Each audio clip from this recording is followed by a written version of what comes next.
I'm here doing another review.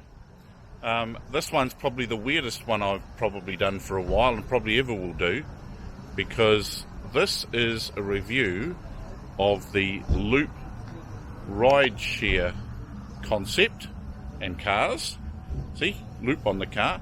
Basically the four-wheel version of a Lime scooter, effectively, as far as I'm concerned. But what makes this an odd thing for me to be doing is the fact that I don't have a driver's license. Don't drive, never have driven, and I'm pretty sure there's a large number of people in our population who would prefer I didn't drive. So I've brought along a driver, and this is Mason, our driver for the day, who will explain the app and do all the drivey bits while I do all the filmy bits. So what I'll do is I'll flick the camera around the other way. So we go to Loop Car Share, and this is where we are located right now. There you can see there's around Hamilton, and this is solely for Hamilton at the moment. I'm sure they'll expand out to other cities. Here's all the cars in Hamilton. There's 11 there. Gee, there's quite a few of them. 14. 14. Oh, it says, yeah. Yeah. So there's the car right here. Click on that and select it. Reserve. This didn't take this long last time I tried. So 25 cents a minute, which is $15 an hour. Oh, here we're reserved. Okay, so now we're going to go to the vehicle. Now, before we can do all this, we have to go to Loop Car Share website, loopcarshare.com. .com, yep. And sign up. It gives you instructions. You have to have your driver's license and all that kind of thing. But it's pretty simple. And you need to pay a $20 fee to activate it. But that $20 goes back into your driving time, so you're credited for that. So does the app actually unlock the car? Yes. So cool. Directions, if you pick the car and you want to know where it is, it'll give you directions. But I've got the vehicle. It's over there. Yeah, it's right here. So get the vehicle. I've got to put my PIN number in. We won't show you that. And oh, so it's locked. Unlock vehicle. Just out of curiosity, are these petrol or electric? This is petrol. Petrol. And yep, it's unlocked. So we'll go and jump in it now.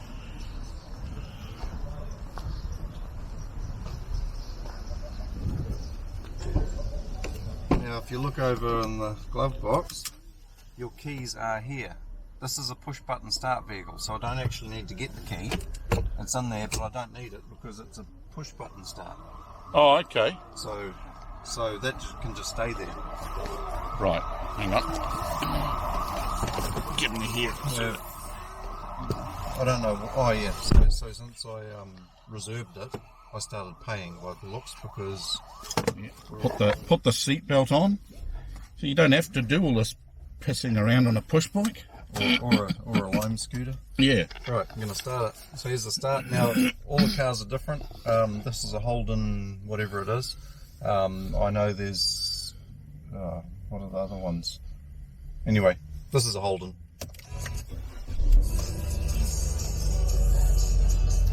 Turn the stereo down. Quite a classy little vehicle. Where are we off to? Should we cruise past where Loop actually are? Oh, yep. And we're going to have a coffee. So Loop Technologies is a company in Hamilton, New Zealand, and I think they started out as a repair company. They fixed technology, and then they got into improving technology. So a company would go to Loop and say, hey, we've got the server, this computer server, we want it to do this. And so Loop would get into it and deconstruct it and think, hey, we can change this and that and turn it into something specifically for the company using it. And then last year they got a team together to become a innovation group, I think you would call it. And so they're coming up with new ideas for new technology, new inventions, and this is one of them. So they've created Loop Car Share. Now, what's great about Loop is I'm a bus driver. So I park my car at So the theoretically, we're safe. Yeah, so I park my car up at work, and then I take the bus into town, to the transport centre, and go driving. And then on my break, I don't have any transport because my car's back at the depot. So what's great about this is if I need to go somewhere on my break, I can just jump in this car and head off. Just down the road is a supermarket. If I want to go and buy some groceries, I can just jump in this car, go down there, grab some things, come back. If it's less than 20 minutes, it's only $5. Okay, that's not too bad. Yeah, 25 cents a minute. So if I say I need it for an hour, that's $15, which is cheaper than a taxi. Gee. Overnight charge is $30. So if it's from 10 p.m. was it 10 or 8? I can't remember. 10 p.m. I think. So 10 p.m. until 8 a.m. If it's between those hours, it's only $30, which is cheaper than a taxi. If my car breaks down, I can just jump in this, go home, bring it back before 8. It's only $30. That's actually pretty good. Yeah, it's cheaper than a Lime scooter. And this is the first time you've given one of these a crack. This is the first time ever. So I've saved this moment for this video. It's also the first time I've been on one, but that's not a big surprise to anyone. There are things. I was looking through the terms and conditions. If I was to use this to go one way and then leave it at my destination, I think it's something like $15 fee for them to bring it back to where it's meant to be. Oh, okay.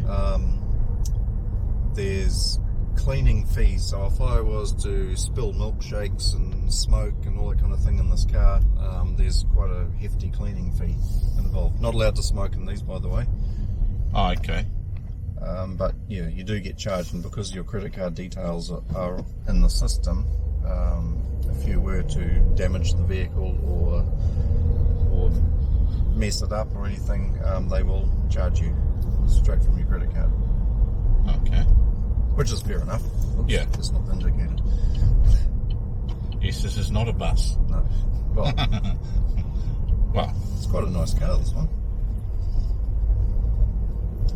quite smooth. It's what you'd expect from a modern vehicle. Put it this way, it's a lot more comfortable than your van. It's more, and it's better than a bus. Yeah. Right here is Loop Technologies, and these are the guys that came up with the concept of Loop Car Share. Oh, It's okay. quite a big building here, so there's a lot going on in here. It's not just one little repair room. There's a lot of stuff.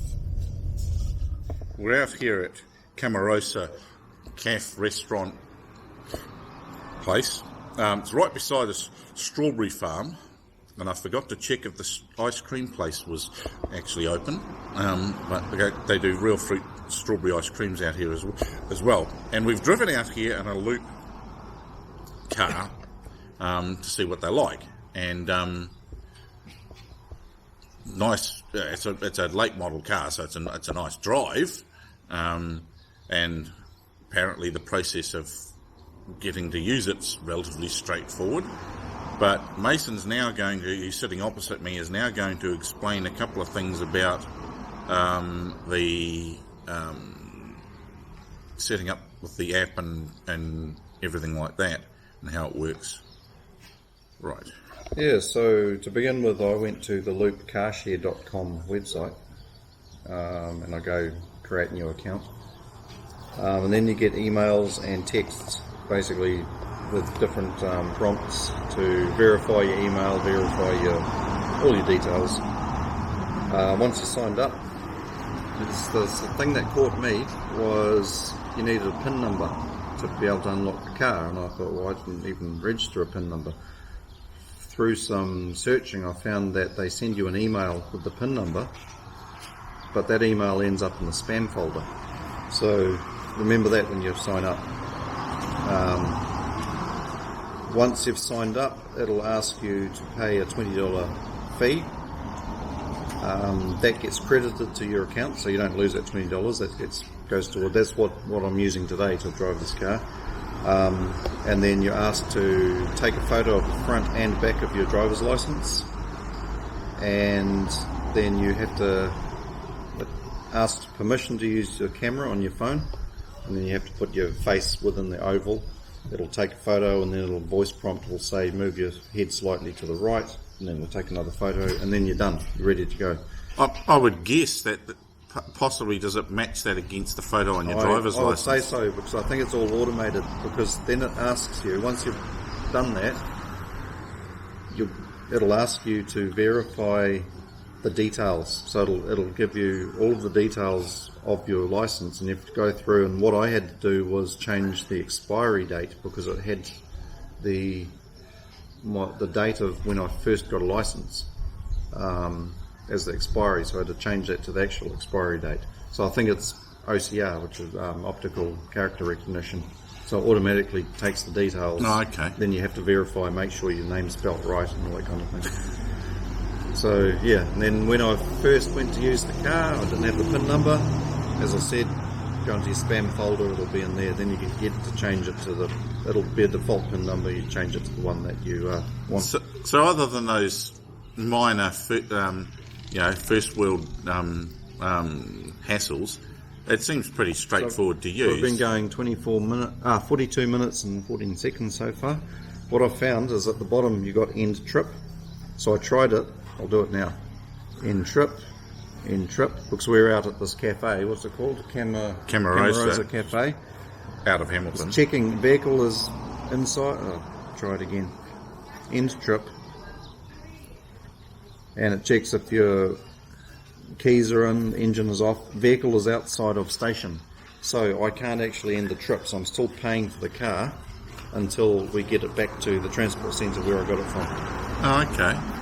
So, yeah, which is fair enough. I mean, while I have it here, no one else can use it. So, yeah. So I'm paying for it. Yeah, which is, you expect that.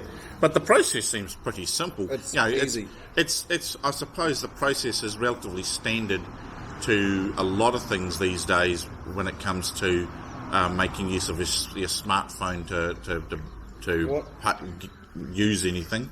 What I think, it's 25 cents a minute. That's $5 for 20 minutes. It's $15 for an hour. It's capped at $75 for a day. So once you get to the $75, you don't pay any more. That's what I understand.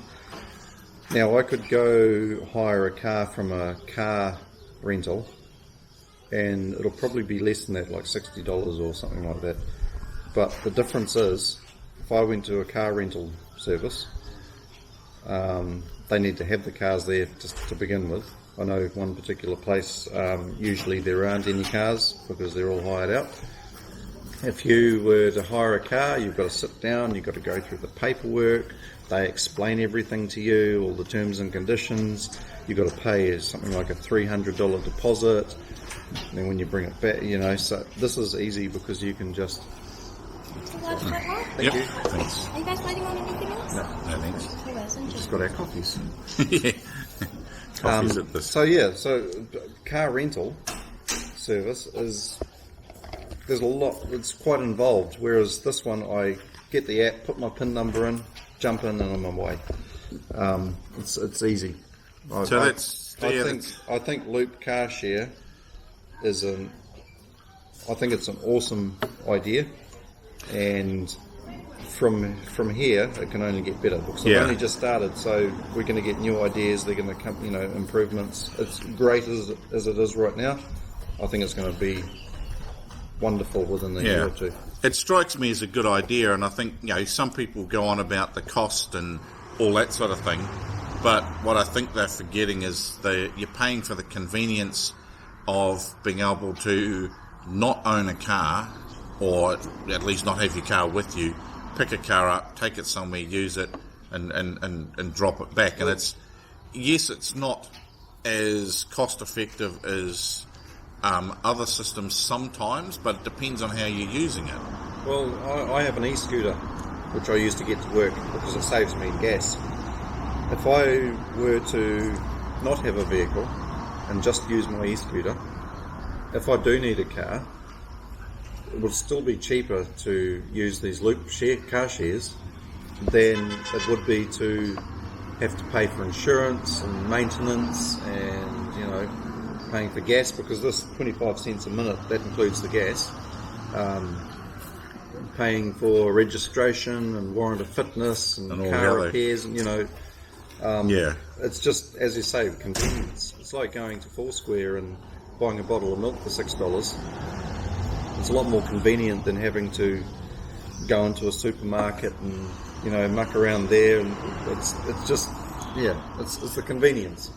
And the other thing is, the cost of coming out here in a taxi would have been quite horrendous. Horrendous, yeah. If overnight, it's $30, which I mentioned earlier. Yeah. So it's $30 overnight. I think it's from 10 p.m. to 8 a.m. If I were to break down at work, I could use a loop car, go home, get it back to where it's meant to be by 8 a.m. and I paid $30. If I were to catch a taxi home, that would be something like $40 just to get home, and then another $40 to get back in. So Yeah. it's a no-brainer. Well, we'll have our coffee now and get back on the road soon. So another thing what I've learnt, the keys don't need to be used because it's push button start, so you just leave them in there. We went off and had a coffee, and coming back out I thought, hang on, I haven't locked this car, someone could just jump in it and drive off and I'm paying for it. And what I realised is this RFID tag needs to be in there to use the car, I suppose, but I should actually take the keys with me because then I can lock it. So that's another thing to remember. It's a traps for beginners. Yeah. So I'll stick this back in there where it's meant to be. It's a bit awkward. I could have placed this a bit easier. Well, for starters, had the entry point for it from the left rather than underneath. Yeah. Alright, that's done. Here's the instruction sheet that comes with the car. That if my driver had read, he would have actually had a bit of an extra information. But it talks about a bunch of things that I won't go into detail. I might take a photograph of it later. Yeah, typical Kiwi. Don't read the instructions first. I figured everything out by myself. Yeah, it's pretty straightforward and idiot-proof. The only thing is we didn't grab the keys out of it. Luckily, we didn't go very far from the thing because the keys were still in it. I just assumed it would lock. Yeah, I sort of thought the same, but now I can see. So you do need to take the keys with you to lock it if you're out of the car. Otherwise, someone else could jump in it and take off, and you're paying for it. Yeah,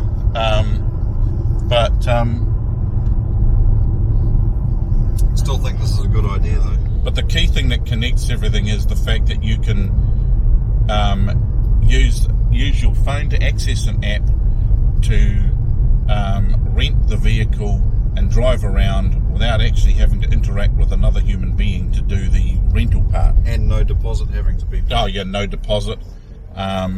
So this makes the whole process of accessing a vehicle a lot more convenient for people. The fact that you're doing it, you know, now that everyone has smartphones, if you were using these on a reasonably regular basis, I'm thinking of built-up cities where people are living in apartments and things like that, and just want a vehicle once in a blue moon. It's perfect for that because the process of setting it up and connecting to the app and getting things started seemed pretty damn easy. And it's, I would say, pretty much as common as any other smartphone-based application. It's you know, you crank up the app. Yes, there's an extra step with the driver's license and stuff like that because of what you're using. But that sign-up process is just once and it's done. Loop Amount. Technologies is a Hamilton company. Okay. But I assume that once this concept takes off and everyone learns about it, I assume it will spread. Yeah, I would say we're still in the testing phase to some degree for them to test how well used it'll be, and I think Hamilton's probably a good sized population for a test like that. Well, I know for a fact that I'm going to be using these on a regular basis, because it's the car's there. If I go on my break, because I have hour-long breaks at work, and my car's not around, I'm going to be using this. It's. I mean, if I need it for 20 minutes, it's only $5, and that's cheap as. That's $5. I mean, 20 minutes in this car. If I wanted to hire a taxi, we're looking at about $30. Yeah. Which is pretty good, really. And yeah, there's the convenience factor, the fact that it's easy to set up and get using. The map clearly shows where they are, so you know where you can find one easily. They're quite well distributed around Hamilton. Yeah. So there's always going to be one nearby. I could see this being very useful in the future when it gets to places like Auckland or Wellington,